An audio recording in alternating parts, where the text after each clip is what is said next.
उत्सुकता भी है। काफ़ी दिनों बाद इस तरह से बातचीत हो पा रही है, मिल पा रहे हैं लोग। बहुत लोगों ने पुरानी एप्लीकेशन लिख के धर रखी थी, कब मौका मिलेगा। सरकार की अपनी चाल होती है, तौर तरीके होते हैं, प्रक्रियाएं होती हैं। आपने तो मुझसे पहले चौधरी अजीत सिंह जी भी देख रखे हैं।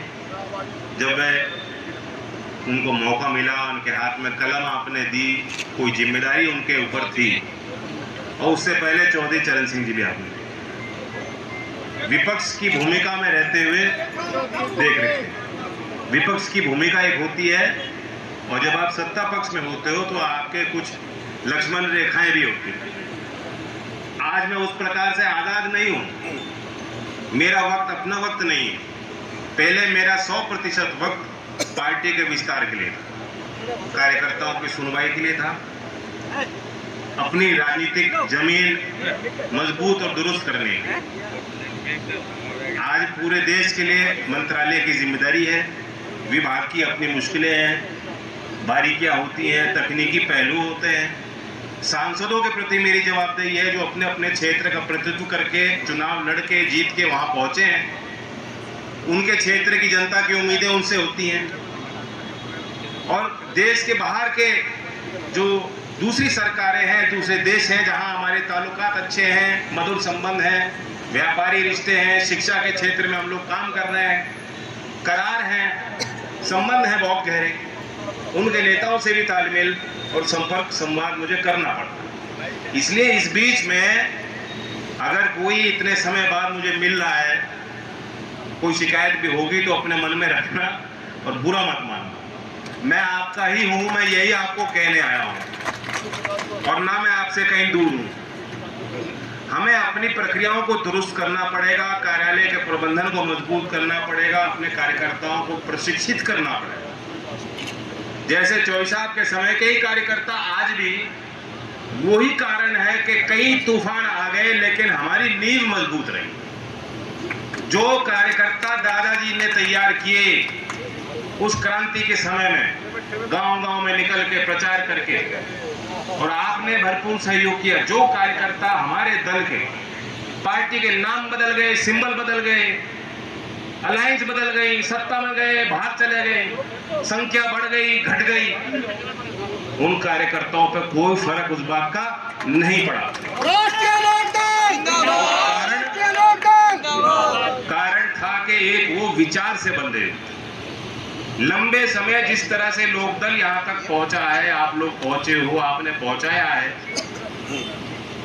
इसलिए कि पार्टी और संगठन व्यक्तियों से नहीं चल पाए। उनकी अपनी एक परंपराएं होती है और विचार होने चाहिए। चौधरी चरण सिंह के विचार हमारे बुजुर्ग लोग तो जानते ही हैं। नए कार्यकर्ता, नए जो छात्र जिंदगी में, जीवन में, जो जिनके अंदर एक राजनीतिक एक क्यूरियोसिटी बनती है, वो पार्टी में आ रहे हैं, शायद उन्हें उस तरह से जानकारियां नहीं। एक तो हमें उन्हें बताना है। चौधरी साहब को जब से भारत रत्न मिला, थोड़ा हमारा काम आसान हुआ।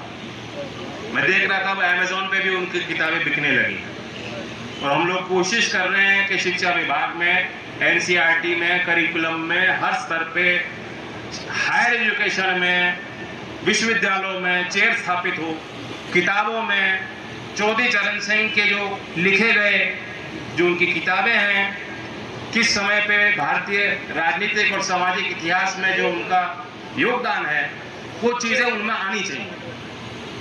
मैं यहाँ इस कार्यक्रम के बाद नवोदय जो निर्मित स्कूल है यहाँ शामली में 2020 में बनाया गया। हाँ, भैंसवाल है, भैंसवाल तो शामली में ही है। वो मुख्यमंत्री का गांव है। भैंसवाल में जमीन मिल गई तो कर दिया। प्राइमरी स्कूल था। हाँ, गांव तो है ही, मेरा भी गांव है। वहां मैं जाऊंगा, बच्चों से मुलाकात,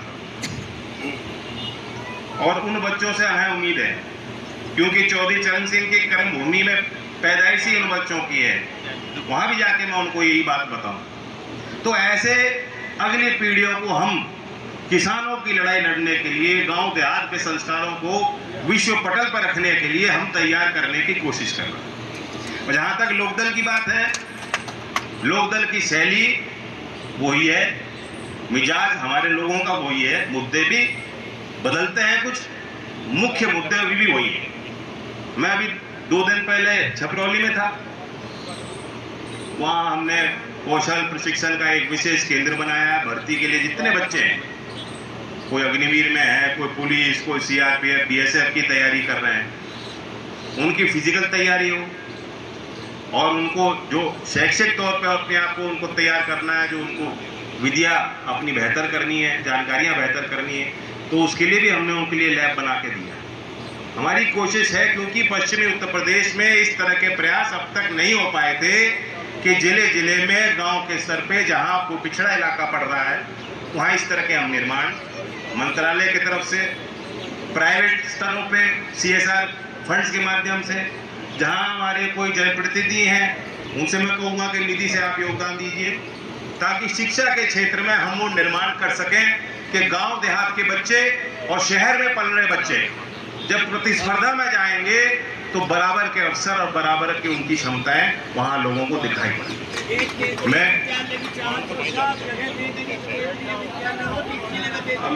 मालिनी वालों का क्या करूं?